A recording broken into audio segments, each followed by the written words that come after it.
Are you toxic? Do you even know?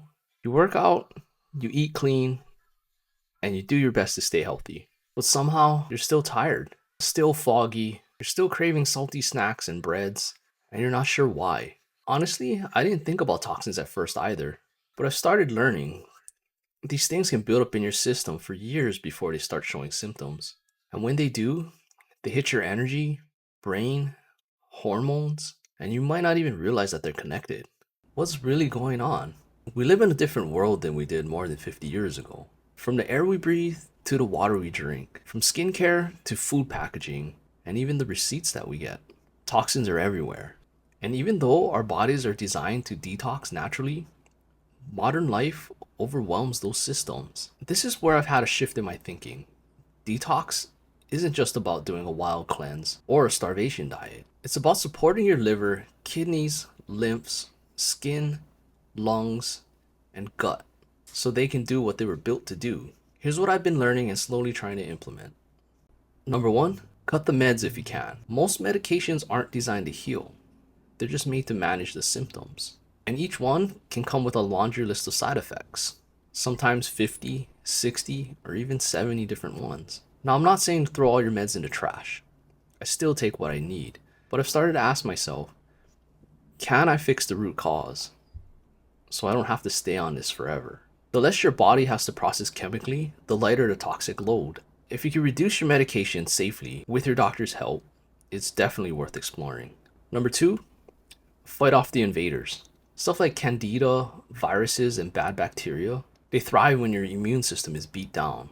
And sugar, processed food, and stress feed them like fuel. And what can help get your gut back on track? It's eating more real whole foods, adding more fermented foods like sauerkraut, kimchi, and kefir, using natural antifungals like coconut oil, oil of oregano, apple cider vinegar, and stacking up on the basics like zinc, vitamin C, and vitamin D. Gut health isn't just a trend, it's the front line because your immune system is important. Number three, clean up your water. Now, here's something that you may not have thought about. Tap water isn't just water, it can carry pesticides, heavy metals, and depending on where you live, even trace medications. And if you don't have a water filter, your body becomes the filter. So start with the basics. So you want to filter your water. Some options would be a whole house filtration system, and the next level would be a reverse osmosis system. The problem with a reverse osmosis system, it removes everything. So you're going to want to add back some of the minerals as well. So the next thing to consider is your shower.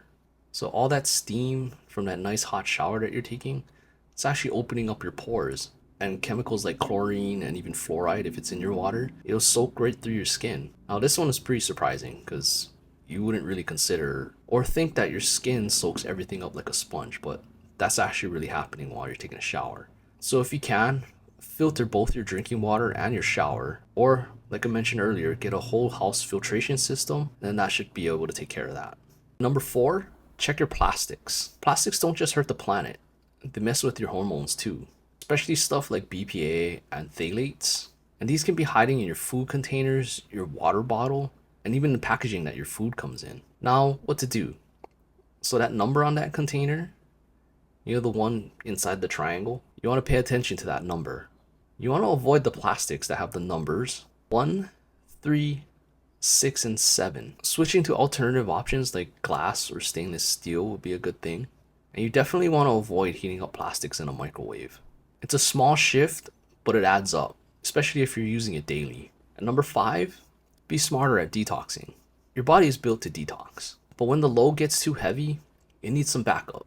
There's 2 levels to detoxing. There's a surface level detox like sweating, digestion, and skin. And there's a deep detox. This is inside your fat cells, your organs, and deep inside your tissues. The second one's where the long-term healing starts. And it's not about juice cleanses, it's about supporting your systems. Here's some things to consider. Getting consistent with your workouts to sweat more, adding in saunas and Epsom salt baths, doing occasional fast and low toxin days, using natural supports like spirulina and chlorella to boost glutathione within your body, adding quality salts, and paying attention to when you lose weight, because there's a lot of toxins stored within fat and they get released when you burn them. And if you're not helping your body flush them out, they'll end up just settling down someplace else within the body. Now, why this matters: eating clean and training hard is good, but if your filters are clogged, your liver, kidneys, your gut, your body's just fighting uphill. When you support those systems, energy improves, brain fog is lifted, and your body just feels lighter and more responsive. And you're not doing it with some extreme cleanse, just by removing the stuff that's been quietly weighing you down. What if it's not just stress, not just age, and not just how life is now? What if your system's just been overloaded, and all it needs is some space to breathe? What if you could restore your energy, not by doing more, but by removing what's been quietly weighing you down? Now, I'm still learning, still testing, and still figuring it out. But this shift in mindset and supporting my filters has definitely opened my eyes. If any of this hits home to you, let me know down in the comments. What have you tried? What has helped? What are you still confused about? And let's keep moving forward together. Not towards perfect, but let's move towards better. I'll see you in the next one.